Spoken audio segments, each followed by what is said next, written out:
Bonjour chers auditeurs. Bienvenue sur votre chaîne. Bonne année 2026. Notre équipe est ravie de vous accueillir en ce début d'année. Merci d'aimer cette vidéo et de la partager avec vos amis et connaissances. Que Dieu vous bénisse tous. Après une brève introduction de la leçon de ce trimestre, je vais vous présenter le résumé de la leçon 1 de l'école du sabbat pour le premier trimestre de l'année 2026. L'auteur de ce trimestre est Clinton Wallen. Il est directeur adjoint de l'Institut de recherche biblique de la Conférence générale. Il est spécialisé dans le Nouveau Testament, l'herméneutique et l'histoire adventiste. Il a vécu et travaillé en Allemagne, en Nouvelle-Zélande, en Russie, au Royaume-Uni et aux Philippines. Lui et sa femme, Gina, ont 2 enfants adultes, une belle-fille et 2 petits-enfants. L'introduction de la leçon trimestrielle nous invite à commencer par nous souvenir d'une tâche qui nous semblait autrefois insurmontable, quelque chose de si exigeant que le succès semblait improbable. Elle utilise ce sentiment pour nous aider à comprendre la mission que Dieu confie à son peuple. Le plan du salut lui-même est comme ce genre de tâche. Son objectif n'est rien de moins que de réunir le ciel et la terre, ce qui semble impossible d'un point de vue humain. Pourtant, c'est exactement le genre de mission que Jésus a confié à ses disciples. Juste avant de retourner au ciel, il a envoyé ses disciples dans le monde entier pour faire des disciples, enseigner et baptiser. Plus tard, il a envoyé Paul vers les païens avec la mission tout aussi intimidante de convertir les gens des ténèbres à la lumière et du pouvoir de Satan à Dieu. Ces missions dépassaient de loin les capacités humaines, mais Jésus n'a jamais voulu que ses serviteurs comptent sur eux-mêmes. Avec chaque commandement, il a fait une promesse, sa présence constante, ses conseils et sa puissance. Dieu donne délibérément des tâches qui dépassent les forces humaines, afin que son peuple dépende entièrement de lui. Lorsque la volonté humaine coopère avec la volonté de Dieu, l'impossible devient possible. La vie de Paul est la preuve de cette vérité. Au moment où il écrivait aux Colossiens, l'Évangile s'était déjà répandu dans tout le monde connu. Tout le monde ne l'avait pas accepté, mais cela n'avait jamais été une exigence. La mission consistait à témoigner fidèlement, en faisant confiance à Dieu pour les résultats. La leçon du premier trimestre ouvre la porte à l'étude des lettres de Paul aux Philippiens et aux Colossiens. Depuis sa cellule de prison, Paul a lutté contre les défis de l'Église, encouragé les croyants et levé leurs yeux vers le Christ. Ces lettres révèlent Jésus comme celui qui relie véritablement le ciel et la terre, le Fils divin qui s'est fait homme, a tout abandonné pour nous sauver et intercède maintenant en notre faveur. À travers l'exemple de Paul, nous voyons comment l'Église, même sous pression, peut rester unie avec le ciel et entre ses membres, et comment cette unité permet au peuple de Dieu d'accomplir sa mission finale dans le monde. Chers auditeurs, examinons maintenant la première leçon de ce trimestre. Son titre est « Persécuté mais non abandonné ». Le texte à mémoriser se trouve dans le livre des Philippiens, chapitre 4, verset 4. Réjouissez-vous toujours dans le Seigneur. Encore une fois, je le dis, réjouissez-vous. À la fin de cette leçon, vous écouterez le chant lié à ce verset. Un pasteur adventiste, emprisonné sur de fausses accusations, a passé près de 2 ans derrière les barreaux. Bien que très perplexe au début, il s'est rendu compte que la prison était le champ missionnaire que Dieu lui avait confié. Lorsque ses codétenus ont appris qu'il était pasteur, ils lui ont demandé de prêcher. Il l'a fait, et il a également distribué des brochures. Il a même baptisé des prisonniers et célébré la scène. Il a admis qu'il était parfois difficile d'exercer son ministère dans la prison, mais il y avait aussi de la joie, surtout quand on voyait les prières exaucées et les vies transformées.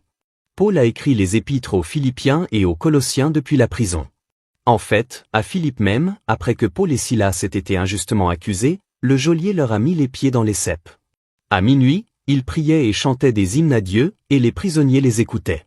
Ils savaient vraiment comment se réjouir en toutes circonstances. Cette semaine, nous examinerons les circonstances auxquelles Paul a été confronté.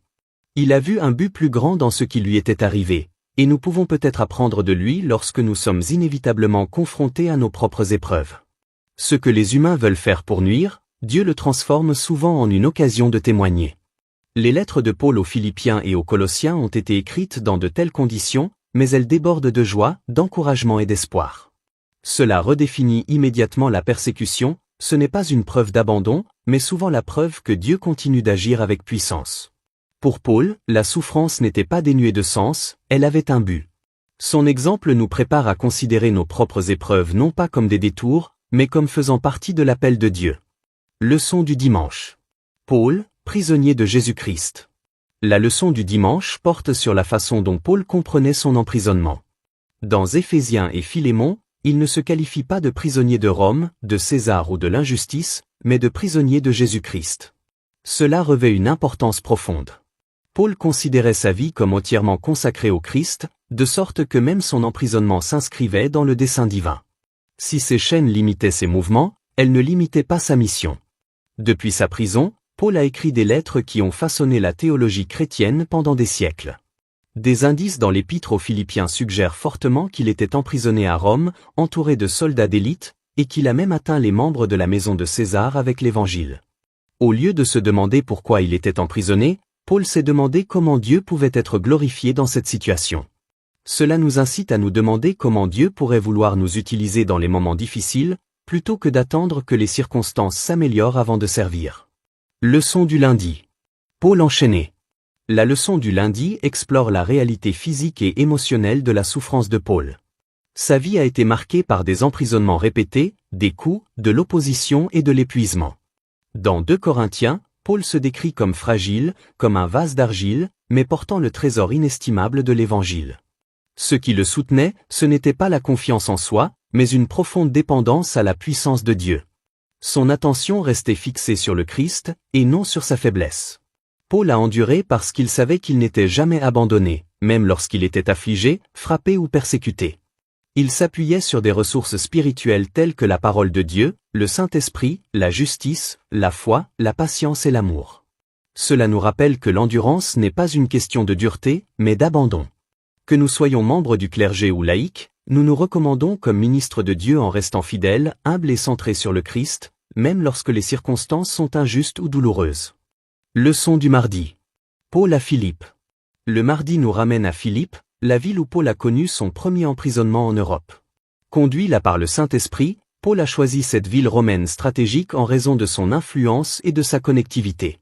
La forte identité romaine de Philippe, ses privilèges juridiques et son emplacement le long d'une importante route commerciale en faisaient une porte d'entrée idéale pour la diffusion de l'Évangile. Mais le succès s'accompagna de persécutions. Paul et Silas furent injustement battus et emprisonnés, mais au lieu de désespérer, ils prièrent et chantèrent des hymnes. Leur foi devint un témoignage pour leurs compagnons de captivité et conduisit à la conversion du geôlier et de sa famille.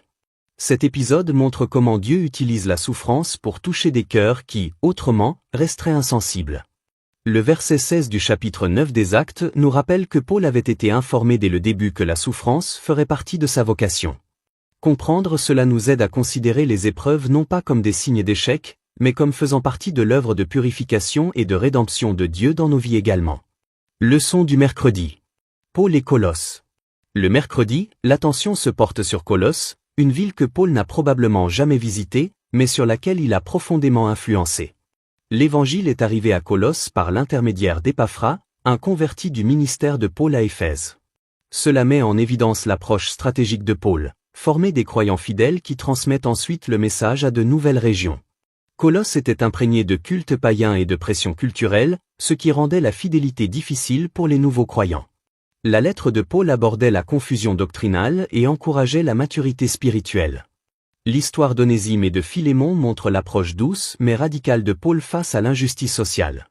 Plutôt que d'attaquer directement la loi romaine, Paul a fait appel au pouvoir transformateur de l'amour chrétien, exhortant Philémon à accueillir son ancien esclave comme un frère en Christ.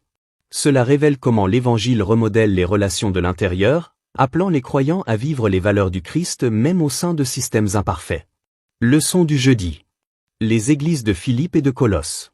La leçon du jeudi examine la manière dont Paul s'adressait aux églises elles-mêmes. Il appelle les croyants « saints », non pas en raison de leur perfection personnelle, mais parce qu'ils sont mis à part par Dieu à travers le Christ. Les salutations de Paul révèlent également la structure organisée de l'Église primitive, qui comprenait des dirigeants tels que des surveillants, des diacres et des collaborateurs fidèles.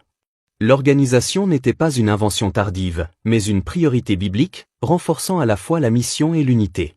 Paul s'est efforcé de former des dirigeants tels que Timothée et Épaphras, afin de garantir la prospérité des églises même en son absence. Bien qu'il ait parfois fait appel à des assistants pour rédiger ses lettres, l'autorité et le cœur pastoral de Paul sont restés évidents.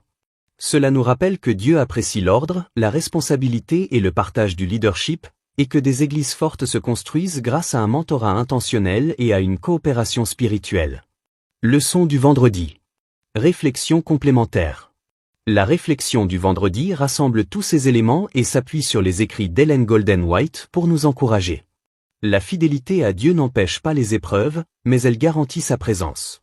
Les chrétiens sont appelés à endurer l'opposition avec douceur, intégrité et une confiance inébranlable en Christ. Grandir à l'image de Christ implique toujours des luttes, car les forces des ténèbres s'opposent au progrès spirituel. Pourtant, la promesse reste ferme, Dieu n'abandonnera jamais son peuple. La véritable joie, comme l'enseigne Paul, ne trouve pas sa source dans les circonstances, mais en Christ lui-même. Même dans la perte, la douleur, l'injustice ou l'incertitude, nous pouvons nous réjouir de l'amour de Dieu, de son salut, de sa fidélité et de l'espérance de l'éternité. C'est là le fondement inébranlable de la joie de Paul, et cela peut être le nôtre également. Que Dieu vous bénisse. Rejoice in the Lord always, again I say rejoice. Rejoice in the Lord always, again I say rejoice. Philippians 4 verse 4.